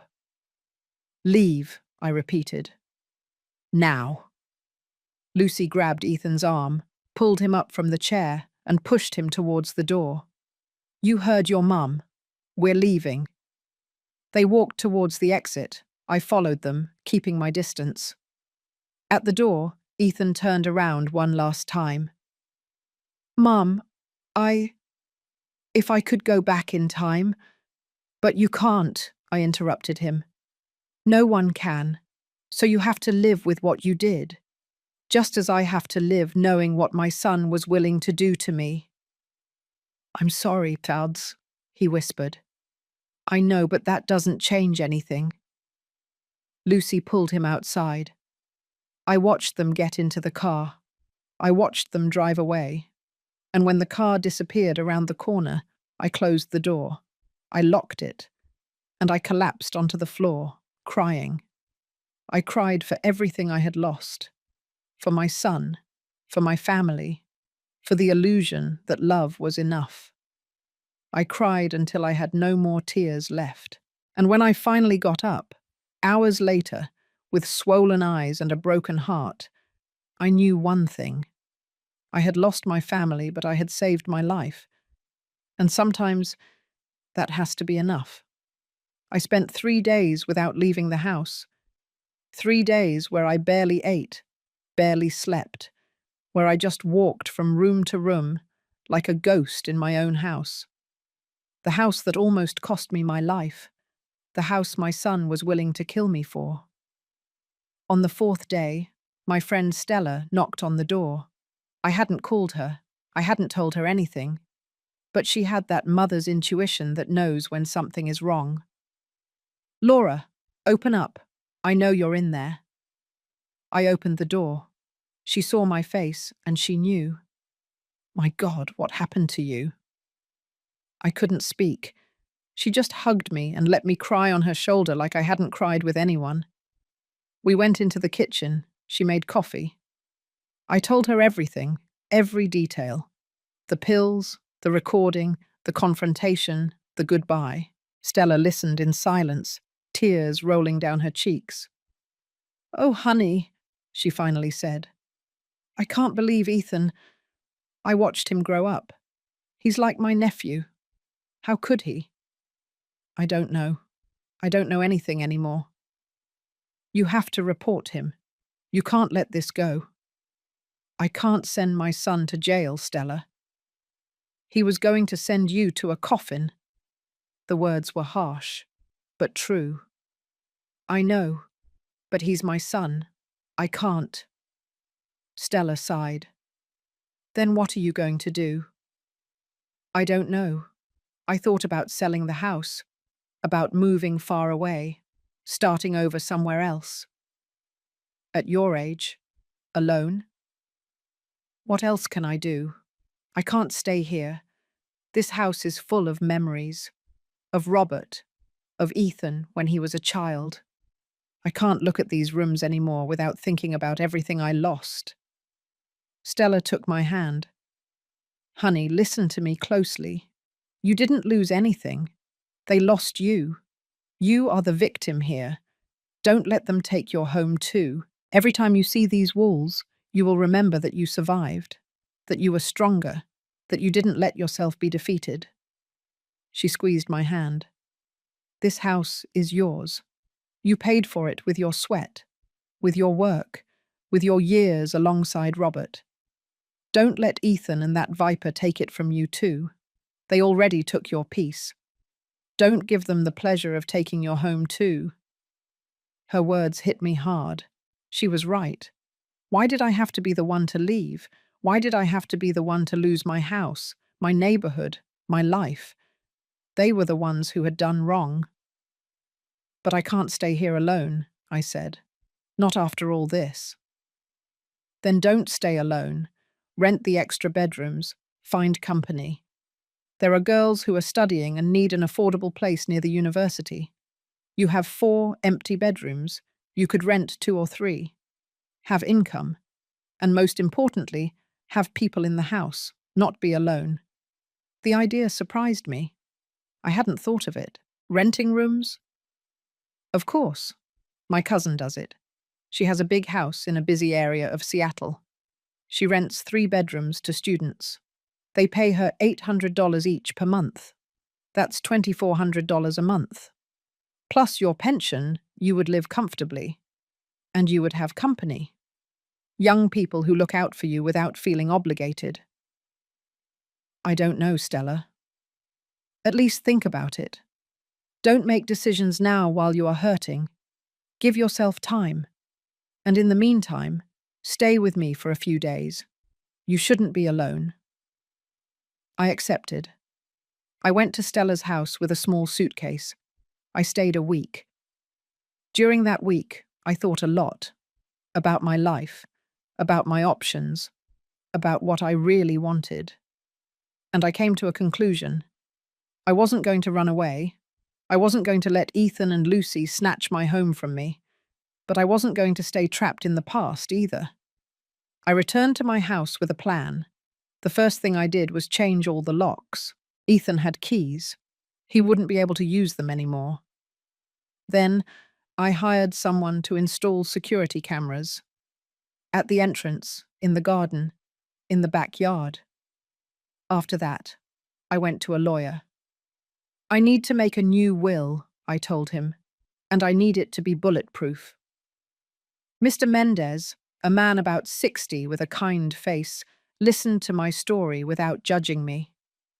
I understand. And what do you want to do with your assets? I want to leave the house to a foundation, one that helps older women who don't have family, that gives them shelter, support, that turns it into a home for women like me. And your son? I'm not leaving my son anything, absolutely nothing. Are you sure? He could contest the will. Let him. I have recordings of him planning to kill me. I have lab analyses of the poisoned pills. If he wants to fight, we'll fight. But he won't win. Mr. Mendez nodded slowly. Very well. I'll prepare the documents. You can come sign them in a week. In the meantime, I posted ads online. Rooms for rent for students, downtown area, safe house, family atmosphere. I received 20 responses in 2 days. I interviewed several young women. Finally, I chose 3. Carla, a 23-year-old veterinary student, sweet, quiet, responsible. Patricia, a 25-year-old nursing student, cheerful, talkative, affectionate, and Sophia, a 22-year-old law student, intelligent, strong, determined. All 3 moved in the same week. Suddenly my house had life again. Voices, laughter, footsteps on the stairs. I was no longer alone. The girls were respectful. They cleaned their rooms, they helped in the kitchen, and most importantly, they kept me company without overwhelming me. Mrs. Laura, do you want us to do the grocery shopping? Let's go to the farmer's market, Patricia offered. Do you want me to help you with the garden? I love plants. Carla would say. Do you need me to review any legal documents? I'm studying contracts, Sophia would ask. Little by little, I began to heal. I didn't forget. I never could forget. But the sharp pain turned into a dull ache, bearable. A month after the girls moved in, Ethan sent me a text. Mum, I need to talk to you. Please. I didn't answer. A week later, another text. Mum, I'm sorry. I regret it every day. Please give me a chance to explain. I didn't answer that either. Then the calls started. 10, 20, 30. I blocked his number. Then he showed up at my door, knocking, yelling. Mom, please open up. I need to talk to you. The security cameras recorded everything. I watched him from my phone, from the living room, without moving. Patricia came down the stairs. Mrs. Laura, someone is knocking. Do you want me to open it? No, leave him. He'll get tired. Is it your son? Not anymore. Patricia didn't ask any more questions. She went back up to her room. Ethan stayed outside for an hour, crying, pleading, banging on the door. Finally, he left, and I went on with my life. I started taking yoga classes with Stella, going out more, visiting museums, doing things I had stopped doing when Robert died. When my life revolved only around my son, I discovered that I had friends, people who appreciated me, not for my house, not for my money, just for being me. I discovered that I could be happy, even without Ethan. It wasn't the same happiness as before. It was a different kind of happiness. Calmer, more mature, more aware. The happiness of someone who has survived something terrible and come out stronger. 2 months after the confrontation, I signed the new will. The house would no longer belong to Ethan. It would belong to the Dawn Foundation, which helped older women without family. When I died, my house would become a shelter, a place where other women like me could live their final years with dignity. That idea gave me peace. My sacrifice would not be in vain. My house, the one Robert and I built with so much effort, would serve a good purpose. And Ethan would have to live knowing that because of his greed he lost everything. Not just my love, not just my trust, but his inheritance too. That was my revenge, not with violence, not with hatred, but with justice, with dignity, with the certainty that I had made the right decision. One afternoon, while I was drinking tea in the garden with my 3 tenants, Sophia asked me, Mrs. Laura, can I ask you a personal question? Of course, honey. Do you have children? The other 2 girls fell silent. They knew it was a sensitive topic. I had told them part of the story, not everything, but enough. I thought about the answer. I thought about Ethan, the child he was, the man he became. I had a son, I finally said, but I lost him. I'm so sorry, Sophia said. Did he die? In a way, yes.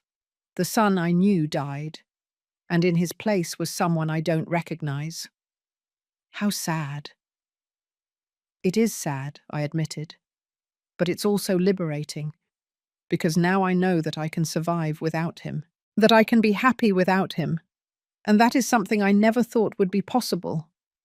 Carla took my hand. You are very strong, Mrs. Laura. Not always, but I learned to be. That night, alone in my room, I took out the old photographs, the ones of Ethan as a baby, as a child, as a teenager. I looked at them one by one, remembering, and then I put them away in a box at the back of the closet. I didn't throw them away. I couldn't, because that child in the photographs existed, and I loved him. But the man he became, that was no longer my son, and I was no longer his mother. We were 2 strangers, who shared blood. but nothing more. And with that clarity, that painful but necessary lucidity, I could finally start to let go. Not with forgiveness, that would come much later, or perhaps never, but with acceptance, with the understanding that some things break in ways that cannot be fixed, and that the only thing we can do is move forward, with dignity, with strength, with our heads held high, because surviving does not mean forgetting. It means learning to live with the scars. And that was exactly what I was doing. 6 months passed since that afternoon in my kitchen. 6 months in which I did not see Ethan or Lucy again. But the news arrived anyway. Because in this city, bad news always finds a way to reach you. Stella was the first to tell me. "Honey, did you hear about Ethan?" We were at the farmer's market buying vegetables for the week. I no longer went anywhere alone, always with Stella or one of the girls. "I haven't heard anything, and I prefer to keep it that way." "Well, he lost his job." I stopped with a tomato in my hand. "What?" "Yes, he was fired from the architectural firm. Apparently he had problems with a client, a badly done project. The client sued him. The firm didn't want to get into trouble, and they fired him." I felt something strange in my chest. It wasn't joy, but it wasn't sadness either. It was nothing, emptiness. "And what is he doing now?" "I don't know. My neighbor is friends with a cousin of Lucy's. She says Ethan is trying to find work, but no one wants to hire him. The lawsuit stained his reputation." We continued walking. I processed the information in silence. Ethan without a job. Ethan, who had always been so proud of his career, his projects, his degree. "There's more," Stella said cautiously. "What else?" "Lucy also stopped working. Why? No one knows for sure. Some say she quit. Others that she was fired for problems with the children's parents. The fact is that both of them are unemployed. And with the debts they have." She didn't finish the sentence. It wasn't necessary. Unemployed, in debt, living in that apartment they hated so much. Life was collecting its payment. Not by my hand. I hadn't done anything. I hadn't reported them. I hadn't sued them. I hadn't called their jobs to tell them what they had tried to do to me. I didn't do anything. And yet, life found a way. 2 weeks later, Stella came to my house with more news. "Honey, you won't believe this." We were in the garden. I was watering my hydrangeas. Carla was helping me prune the roses. "What happened now?" "Lucy and Ethan separated." This news did surprise me. "Separated?" "Yes. Apparently there was a big fight. The neighbors heard screaming, things breaking, and the next day, Lucy left with suitcases. She went to live with her mum in Queens." Carla looked at me curiously. She didn't know the whole story, only that my son and I were estranged. "Your daughter-in-law left?" she asked. "It seems so," I replied. "How sad." How predictable, I thought. Because of course they separated.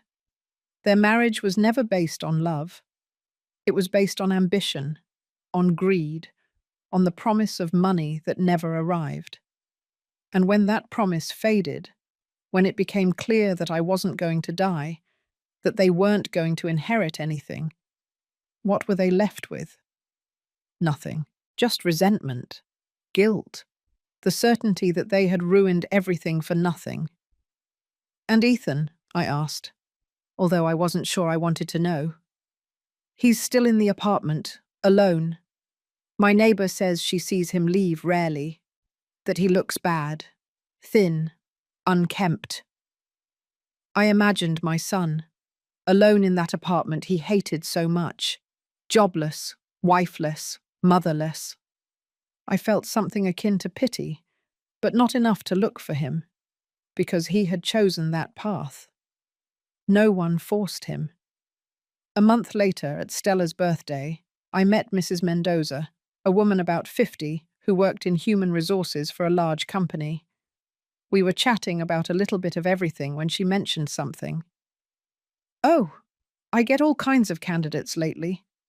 The other day I interviewed an architect, Ethan Spencer. He came from an important firm. But when I asked for references, you can't imagine what they told me." My heart raced when I heard the name. "What did they tell you?" Stella asked, looking at me out of the corner of her eye.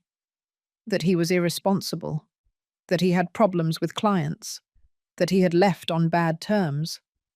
And when I investigated further, I found that he has a civil lawsuit against him for damages in a construction project. Mrs. Mendoza shook her head. "Obviously, I didn't hire him. We can't risk it with people like that." "And what did he say?" I asked, unable to contain myself. "He started crying in the interview. He told me he needed the job, that he had debts, that his life was destroyed. It was very uncomfortable. I had to ask him to leave." The image of Ethan crying in an office, begging for work, broke something inside me. But not enough to forgive him, because I remembered another image, that of him and Lucy planning my death, talking about me as if I were an obstacle, as if my life was worthless.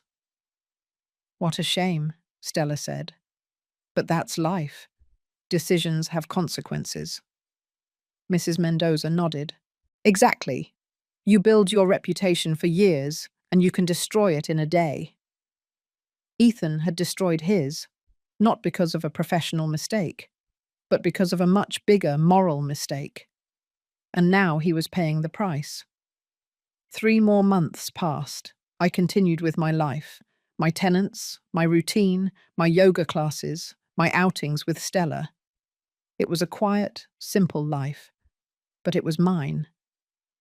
One afternoon, Patricia came home from the university, agitated.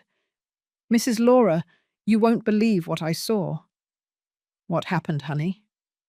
"I saw a man outside the house, about 30 years old. He was standing on the corner, looking over here. When I went out to ask him if he needed anything, he ran away."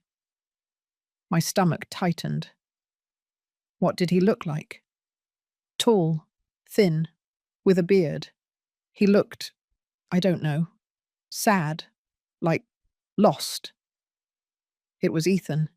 It had to be. I checked the security cameras, and there he was, in the recording from that morning, standing on the corner, looking at my house, for more than an hour, than an id. He didn't come closer, he didn't knock, he just looked, as if he wanted to come in but didn't dare, as if he wanted to go back to a time that no longer existed. I saw him on the cameras 3 other times that week, always at the same time, always on the same corner. He never approached. I asked Sophia, the law student, to help me. "Honey, I need you to draft a restraining order." "Against whom?" "Against my son." Sophia said nothing. She just nodded and started working on the documents. A week later, an officer showed up at Ethan's apartment with the papers. Restraining order. He couldn't come within 200 yards of my house. If he did, he could go to jail. After that, he stopped showing up. But the news kept coming. That he had been evicted from the apartment for lack of payment. That he was living with a friend. That he had started drinking. Every piece of news was like a raindrop, small but constant, and together they formed a pool of misery. Ethan's life was crumbling, piece by piece. Not because of me. I hadn't done anything to destroy him. He had done it all himself. His decisions, his actions, his consequences. A year after the confrontation, Stella called me early one morning. "Honey, are you sitting down?" "Yes. What's wrong?" "Lucy is in the hospital." "What happened to her?" "She tried to commit suicide. Pills." Her mum found her in time and rushed her to the emergency room. I was silent, processing. Lucy, the woman who had planned my death with such coldness, had now tried to take her own life. Is she okay? Physically, yes. They saved her. But they say she's very bad psychologically, that she has severe depression, that she can't stop crying. And Ethan? I don't know if he knows. They don't have contact anymore. But, honey, this is heavy. Don't you feel anything? I thought about the question. Did I feel anything? I feel pity, I finally said, but not guilt. What she did, what they did to me, was real, and the consequences are also real. I don't wish them ill, but I'm not going to carry their pain either. You're right, Stella said. I just wanted you to know. We hung up. I sat in my living room, in the house I almost lost, surrounded by the life I had rebuilt, and I understood something. Justice doesn't always come with sirens and judges. Sometimes it comes in silence, in the natural consequences of our own actions. Ethan and Lucy had tried to take a shortcut, to gain wealth without working for it, to inherit without waiting, and in the process they had lost everything. Their jobs, their marriage, their dignity, their peace of mind. Not because I punished them, but because life has a way of balancing things, of collecting the debts we think are never paid. Ethan once called me crazy when I told him I couldn't simply give them my house. Years later, I was told, he was seen wandering the streets, talking to himself, with that vacant look of someone who has lost all sense and purpose. Life always collects its debts. And I, the woman they wanted to kill, was still here, breathing, living, loving my garden, laughing with my tenants, drinking coffee with Stella. Alive, while they drowned in the swamp they created themselves. That was justice, not perfect, not satisfying in the way the movies make us believe, but real and sufficient. Today I turned 61 years old, 2 years since that afternoon that changed my life forever. The girls made me a cake. Carla decorated the house with flowers from the garden. Patricia cooked my favorite dish. Sophia invited Stella and some of my friends. It was a small, intimate party, full of genuine laughter and sincere hugs. No one mentioned Ethan, but I thought about him.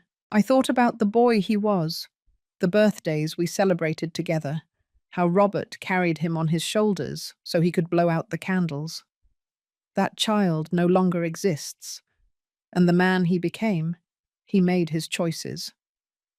A month ago I received a letter. It was slipped under my door, unstamped, left by hand. It was from Ethan. Mum, I know I don't have the right to write to you. I know I don't deserve your forgiveness, but I need you to know something. I regret it every day. Every night I can't sleep thinking about what I did to you, what I almost did to you. I lost everything, my job, my marriage, my dignity, but what hurts the most is losing you. I'm not asking you to forgive me. I'm just asking you to know that the son you raised is still here, somewhere, buried under all the bad decisions. But he is still here, and that son loves you. He has always loved you. I'm sorry, Mum. With all my heart, I'm sorry. Ethan. I read the letter 3 times. I cried. I couldn't help it. But I didn't answer him. Because some wounds are too deep. Some mistakes have no return. And even though a part of me still loves the child he was, I cannot forgive the man who wanted to kill me.